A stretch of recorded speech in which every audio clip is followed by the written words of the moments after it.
Iran தன்னுடைய proxies அமைப்புகளை வச்சுக்கிட்டு இருக்கிறாங்கன்னு இவ்வளவு காலமா எல்லோரும் பேசிக்கிட்டு இருந்தாங்களே தவிர அந்த ப்ராக்சிஸ் அமைப்புகள் இவ்வளவு பலத்தோடு இருப்பாங்கன்னு யாருமே எதிர்பார்க்கல. குறிப்பாக ஹிஸ்புல்லாக்கள் இவ்வளவு பிரம்மாண்டமான தொடர்ந்து தாக்குதல் நடத்தக்கூடிய அளவுக்கு ஆயுதங்களை அதிலும் ஏவுகணைகளை வைத்துக் கொண்டிருக்கிறார்கள் என்பதை யாருமே எதிர்பார்க்கல. எத்தனை யுத்தம் வந்தாலும் அவர்களால் சமாளிக்க முடிகிற அளவுக்கு அவர்களிடம் ஆயுதம் இருக்கிறது. அதை தாண்டி யமன்ல இருக்கக்கூடிய ஹவுதீஸை நம்ம எடுத்துக்கிட்டோம்னா இஸ்ரேல் மேல பாலிஸ்டிக் மிசைல் தாக்குதல்களை நடத்துகிற அளவுக்கு 2020 கிலோமீட்டர்களை தாண்டி அட்டாக் பண்ணுகிற அளவுக்கு அவர்களிடம் பாலிஸ்டிக் மிசைல்களை தயாரிக்கிறார்கள். கப்பல்களை தாக்கக்கூடிய குரூஸ் ஏவுகணைகளை அவர்கள் தயாரிக்கிறார்கள்.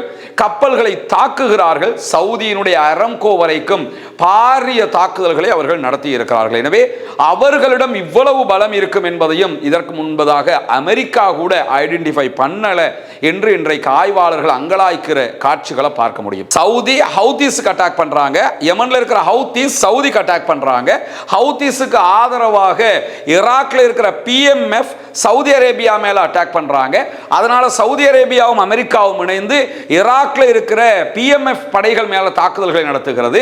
அதற்கு பதிலடியாக ஈரான் ஜோர்டான்ல இருக்கக்கூடிய அமெரிக்காவுடைய தளங்களை தாக்குகிறது. இப்படி அப்படி ஒரு இடியப்ப சிக்கலாக மாறி இருக்கிறது பாரிய பலம் பெற்ற குழுக்கள். எனவே அமெரிக்காவே நினைச்சாலும் இனிமே ஒன்றும் பண்ண முடியாது. கட்டுக்கடங்காத எல்லையை தாண்டி நிற்கிறது ஈரான் என்பதை நம்ம அத்தனை பேருமே புரிந்து கொள்ளணும். ஏன்னா ஈரான் மேல உள்ள அட்டாக் பண்ணலாம், மக்களை கொல்லலாம், அதெல்லாம் பண்ணலாம். ஆனால் வேறு எதுவுமே பண்ண முடியாது. மத்திய கிழக்கு எல்லாமே ஒன்றாக சேர்ந்தாலும் ஈரானும் ஈராக் உருவாக்கி இருக்கக்கூடிய ப்ராக்சிஸ் அமைப்புகளும் மொத்தமான பலத்தோடு நிற்கிறார்கள். இவ்வளவு காலமாக பசி பட்டினியோட ஈரான்காரன் செஞ்ச வேலையே இதுதான்ங்கிறத நம்ம புரிந்து கொள்ளுகிற அதே நேரத்தில் ட்ரம்புடனான சந்திப்பு என்பது இதுவரை நடந்த சந்திப்புகளிலேயே ரொம்ப வித்தியாசமானது மட்டுமல்லாமல் ரொம்ப சிறந்ததாக இருந்தது என்று சொல்லியிருக்கிறார் இஸ்ரேலிய பிரதமர் பெஞ்சமின் நெத்தன்யாகு. ட்ரம்ப் மீண்டும் இரண்டாவது தடவையாக ஜனாதிபதியாக ஆனதற்கு பிறகு சந்தித்த 8வது சந்திப்பாக இந்த சந்திப்பு இருக்கிறது. நெத்தன்யாகுனுடைய சந்திப்பு. இந்த சந்திப்பு ஒரு மூடிய அறைக்குள்ள நடந்தது. வெளியில வந்து என்ன சொல்றாருன்னா, எங்களுடைய முழு நோக்கமும் ஈரானிடத்தில் அணு ஆயுதம் இருக்கக்கூடாது.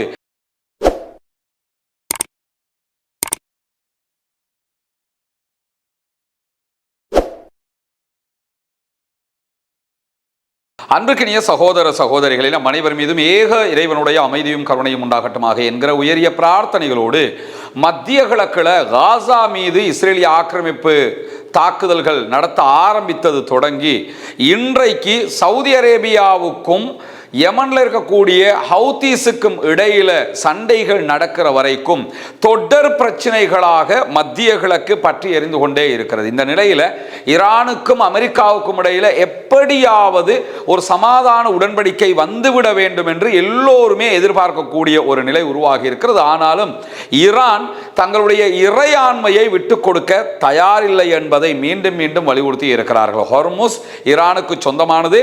ஹொர்முஸ் பகுதிகளில் போகிற கப்பல் ஈரானுக்கு வரி செலுத்தி விட்டுத்தான், டோல் பே பண்ணி விட்டுத்தான் செல்ல வேண்டும். அதே நேரம் எங்களுடைய நாட்டுக்கு கொடுக்க வேண்டிய எல்லா இறையாண்மையும் அமெரிக்கா கொடுக்க வேண்டும். இல்லாத பட்சத்தில் நாங்கள் ஹொர்முஸை திறக்க விட மாட்டோம், தாக்குதல்களை நடத்துவோம் என்று அவர்கள் உறுதியாக இருக்கிறார். அதே நேரம் தற்போது ஹூதீஸுக்கும் சவுதி அரேபியாவுக்கும் இடையில ஒரு சண்டை ஆரம்பித்த நிலையில சவுதி அரேபியாவை இலக்கு வைத்து ஹவுதீஸும், ஹவுதீஸை இலக்கு வைத்து சவுதியும் தாக்குதல்கள் நடத்துவதற்கு அப்பால் ஹவுதீஸ்களுக்கு ஆதரவாக ஈரானுடைய ஆதரவு பெற்ற ஈராக்குக்குள்ளே இருக்கக்கூடிய PMF என்கிற மக்கள் திரள் படையினால் தாக்குதல்கள் நடத்தப்பட்டிருக்கிறது. இதுதான் இன்றைக்கு டாக் ஆஃப் த சிட்டியாகவே மாறி இருப்பதை நம்ம பார்க்க முடியும். காரணம் என்னன்னு கேட்டா, தற்போது இந்த யுத்தம் ஒரு சுழற்சி முறை யுத்தமாக மாறிக்கொண்டு வருகிறது. ஈரானை அமெரிக்காவாலும் அரபு நாடுகளாலும் கண்ட்ரோல் பண்ணவே முடியாது என்கிற ஒரு நிலைக்கு தள்ளப்பட்டிருக்கிறது. காரணம் என்னன்னா, ஈரான் தன்னுடைய ப்ராக்சிஸ் அமைப்புகளை வச்சுக்கிட்டு இருக்கிறாங்கன்னு இவ்வளவு காலமா எல்லோரும் பேசிக்கிட்டு இருந்தாங்களே தவிர அந்த ப்ராக்சிஸ் அமைப்புகள் இவ்வளவு பலத்தோடு இருப்பாங்கன்னு யாருமே எதிர்பார்க்கல. குறிப்பாக ஹிஸ்புல்லாக்கள் இவ்வளவு பிரம்மாண்டமான தொடர்ந்து தாக்குதல் நடத்தக்கூடிய அளவுக்கு ஆயுதங்களை அதிலும் ஏவுகணைகளை வைத்துக் கொண்டிருக்கிறார்கள் என்பதை யாருமே எதிர்பார்க்கல.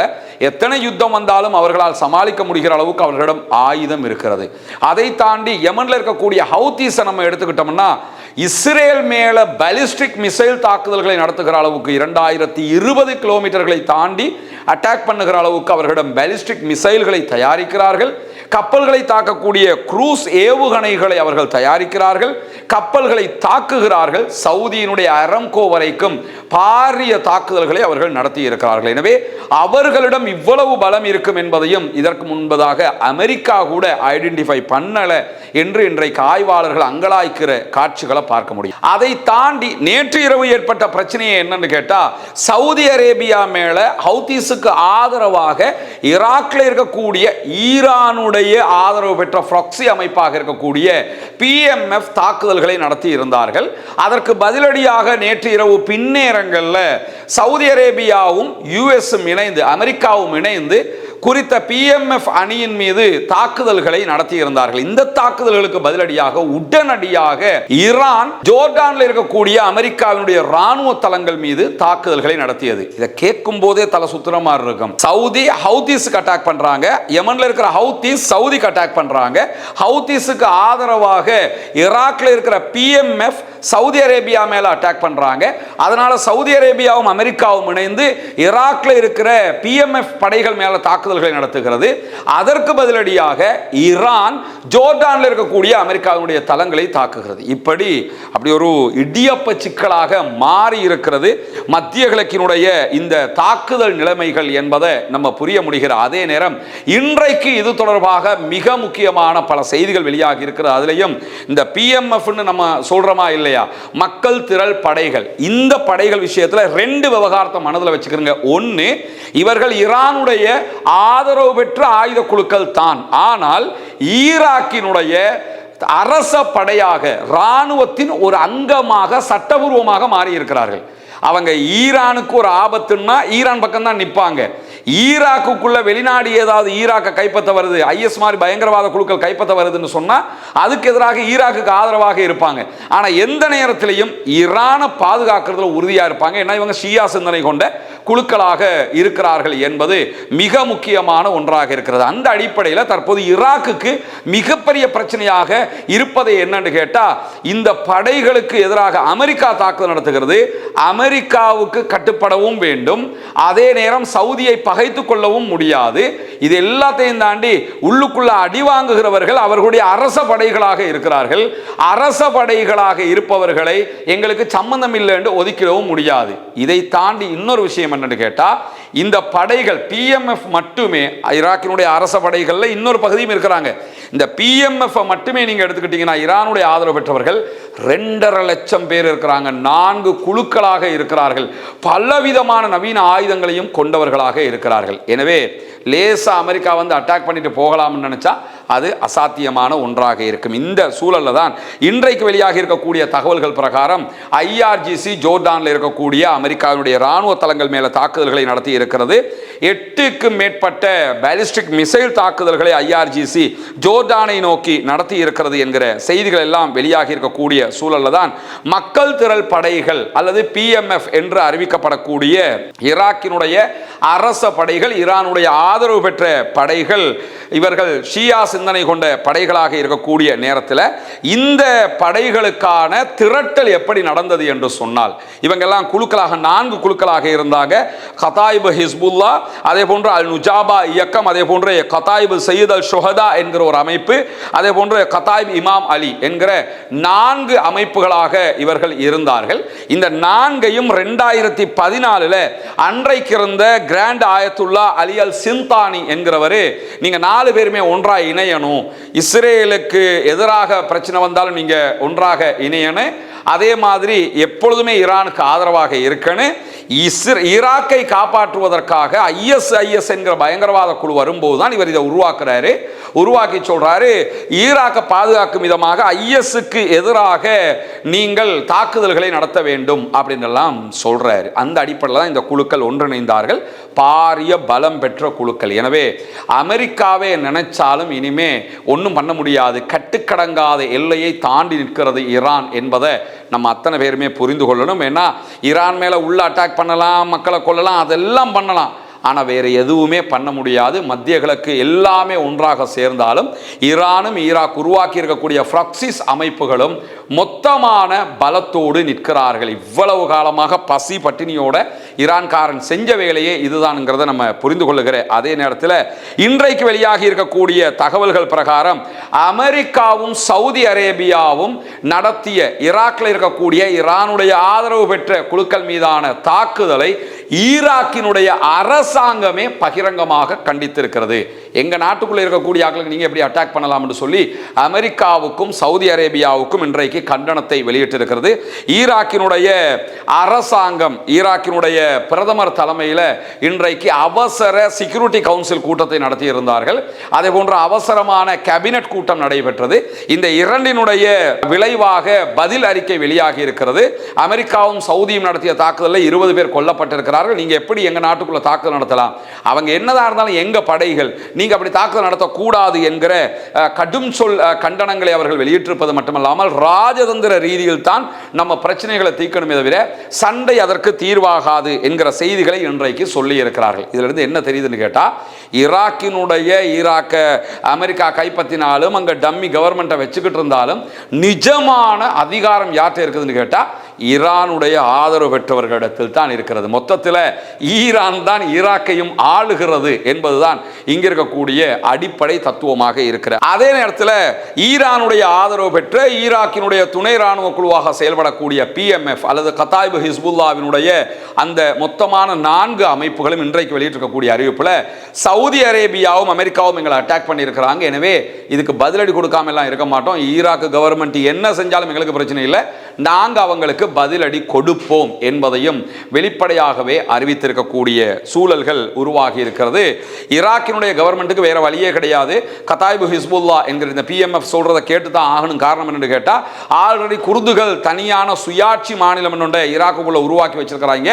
அவங்கள கூட தனி நாடு என்று ஆக விடாம இழுத்து பிடிச்சுக்கிட்டு ஈராக்கை இன்றைக்கு கண்ட்ரோல் பண்ணுகிற அளவுக்கு வச்சுக்கிட்டு இருக்கிறது யாருன்னு கேட்டா இந்த குழுக்கள் தான். அதனால தான் ஆயத்துல்லா அலி காமனியினுடைய ஜனாசா அடக்கத்தின் போது அவருடைய ஜனாசாவை 2 நாள் ஈராக்கு கொண்டு போனாங்கல்ல, லட்சக்கணக்கான மக்கள் திரண்டாங்க அப்படின்னு கேட்டா அங்க இவங்க அவ்வளவு பலமாக இருக்கிற காரணத்தினால இந்த மாதிரியான சூழ்நிலையில இன்றைக்கும் அமெரிக்கா ஈரான் மீது புதிய தடைகளை விதித்திருப்பதாக அமெரிக்காவுடைய கருவூலத்துறையினுடைய இணையதளம் தெரிவிக்கக்கூடிய செய்திகளை பார்க்க முடியும்.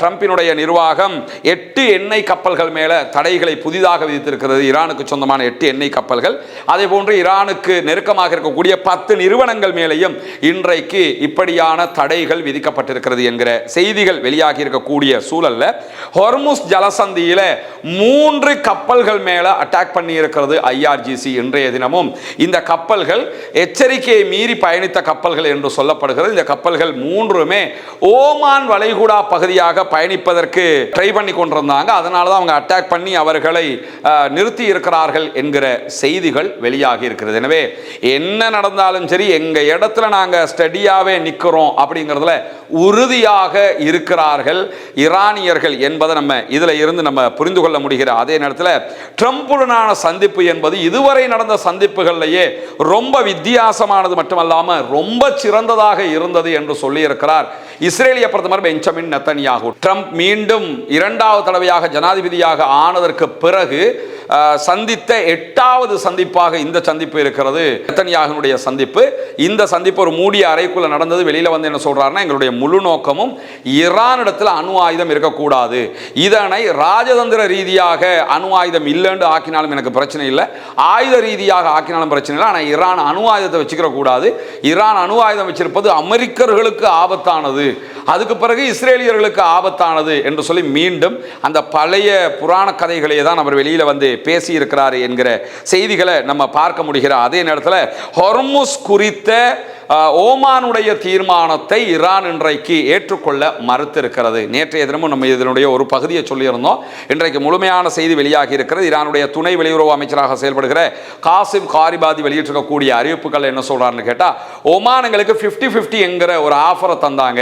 அதாவது ஹொர்முஸ் ஜலசந்தியை 50 ஈரான் ஆளுகைக்கு உட்பட்டு இருக்கும் கட்டுப்படுத்தும், மீதி 50 பகுதியை 50% ஓமான் கட்டுப்படுத்தும் என்கிற 50-50 என்கிற ஒரு அக்ரிமெண்ட்டுக்கு போவோம்னு சொல்லியிருந்தாங்க. இந்த 50-50 எல்லாம் கிடையாது, 100% எங்க கண்ட்ரோல்ல தான் இருக்கணும், எனவே நாங்கள் அதுக்கு ஒத்துக்கொள்ள முடியாது என்று சொல்லி இன்றைக்கு ஈரான் மிக தெளிவாக ஹொர்முஸ் ஜலசந்தி தொடர்பான செய்திகளை வெளியிட்டிருக்கிறார். அதே நேரம் இன்றைக்கு வெளியாக இருக்கக்கூடிய இன்னும் ஒரு முக்கியமான செய்தி என்னன்னு கேட்டா, 60 மில்லியன் தொடக்கம் 70 மில்லியன் டாலர்கள் வரை பெறுமதியான ஒரு நவீன ரக வான்வழி தாக்குதலை நடத்தக்கூடிய சீன வான் பாதுகாப்பு அமைப்புகளை ஈரான் வாங்குகிறது என்கிற செய்திகள். மொத்தம் 400 ஆயுதங்கள் அவங்க வாங்குறாங்க. இந்த 400 ஆயுதங்களும் மேன் பேட்ஸ் என்று சொல்லுவாங்க, தோல்ல வச்சு வரக்கூடிய ஹெலிகாப்டர்களுக்கு அல்லது ஃப்ளைட்டுகளுக்கு அட்டாக் பண்ணக்கூடிய வான் பாதுகாப்பு அமைப்புகள். இதுல 400 ஆயுதங்களை ஒரே நேரத்தில் வாங்குறாங்க, சீனா விற்பனை செய்கிறது என்கிற செய்திகள் வெளியாகி இருக்கிறது. மொத்தத்தில் ஈரானுக்கு நவீன ரக ஆயுதங்களை பல கட்டங்களில் சீனா கொடுத்து கொண்டிருக்கிறது. காரணம் என்னன்னா, இன்னைக்கு ஈரான் இவ்வளவு வலுவாக பலமாக இருக்கிற காரணத்தினால அமெரிக்கா வலுவிழக்கும் போது அது சீனாவுக்கும் ரஷ்யாவுக்கும் தான் ஆதரவாக முடிகிறது என்கிற காரணத்தினால தான் சீனா முழுவதுமாக ஆயுதங்களை அள்ளி கொடுத்து கொண்டிருக்கிறது ஈரானுக்கு என்கிற செய்திகளை இந்த செய்தியினூடாகவும் நம்ம புரிந்து கொள்ளுகிற அதே நேரத்தில் இன்றைக்கு இன்னும் ஒரு முக்கியமான செய்தியும் வெளியாகி இருக்கிறது. அது என்ன முக்கியமான செய்தி என்று சொன்னால், ஏற்கனவே ஹொர்முஸ் பகுதிகளில் எல்லாரும் காசு கட்டிட்டு தான் கப்பல்கள் போகணும் என்று சொல்லி மிக தெளிவான ஒரு சட்டத்தை பிறப்பித்திருக்கிறது ஈரான். அதனால தான் இவ்வளவு பெரிய பிரச்சனையை ஓடிக்கொண்டிருக்கக்கூடிய சூழல்ல இன்றைக்கு மீண்டும் ஹவுதீஸ் ஒரு முடிவுக்கு வந்திருக்கிறதாக செய்திகள் வெளியாகி இருக்கு. அது என்னன்னு கேட்டால், அவங்க அபிஷியலாக இன்னும் வெளியாக்கல, ஆனால் வெளியிடுவார்கள் என்று அமெரிக்க சவுதி அரேபியாவுடைய ஆதரவு பெற்ற யமனுக்குள்ள ஆட்சி செய்யக்கூடிய குழுவினர் வெளியிட்டிருக்கக்கூடிய செய்தியில் சொல்றாங்க, செங்கடல் ரெட் சீலையும் பயணிக்கக்கூடிய கப்பல்களிடத்தில் டோல் அறவிடுவதற்காக டோல்கேட் போட்டு போகிற கப்பல்கள் ஹொர்முஸ்ல மாதிரி எங்ககிட்டையும் பணம் கட்டிட்டு தான் போகணும் என்று சொல்லி ஹவுதீஸ் ஒரு முடிவுக்கு வருகிறார்கள் என்கிற செய்திகள் வெளியாகி இருக்கு. அப்படி ஒரு முடிவுக்கு வருவாங்கன்னா, ஏற்கனவே ஒரு கப்பலுக்கு 1 மில்லியன் கட்டிட்டு போங்கன்னு ஈரான் சொல்றானா இருந்தா, இவங்களும் இன்னொரு 1 மில்லியன் கட்டுங்கன்னு சொல்லிட்டாங்கன்னா எல்லா விலைகளுமே தாறுமாறாக உயர ஆரம்பித்து விடும். மொத்தத்தில் அமெரிக்க அதிபர் டொனால்ட் ட்ரம்பை ஈரானுடனான ஒரு யுத்தத்துக்குள்ள இஸ்ரேலிய பிரதமர் பெஞ்சமின் நெத்தன்யாகு இழுத்து விட்டதுனால அவங்களும் மூலகட்டத்தனமாக உள்ள வந்து ஒரு தாக்குதல் நடத்தி இன்றைக்கு தேவையில்லாத பிரச்சனைகளை இழுத்து விட்டதாக மாறிவிட்டது. உலகமே ஸ்தம்பிக்கிற அளவுக்கு நிலைமை மாறி இருக்கக்கூடிய சூழல்ல ரெட் சீலையும் பணம் வசூலிக்கக்கூடிய முறைமையை கொண்டு வரப்போகிறது ஹூத்தி படைகள் என்கிற அதிர்ச்சிகரமான செய்திகளும் இன்றைக்கு வெளியாகி இருக்கிறது. தொடர்ந்து இணைந்திருங்கள். ரஸ்மின் மைசி நியூஸ் மற்றும் ரஸ்மின் டாக்ஸ் ஆகிய 2 சேனல்களோடு வரக்கூடிய உண்மை செய்திகளை உடனுக்குடன் உங்களோடு பகிர்ந்து கொள்வதற்கு தயாராக இருக்கிறோம். அல்ஹம்துலில்லாஹி ரப்பில் ஆலமீன்.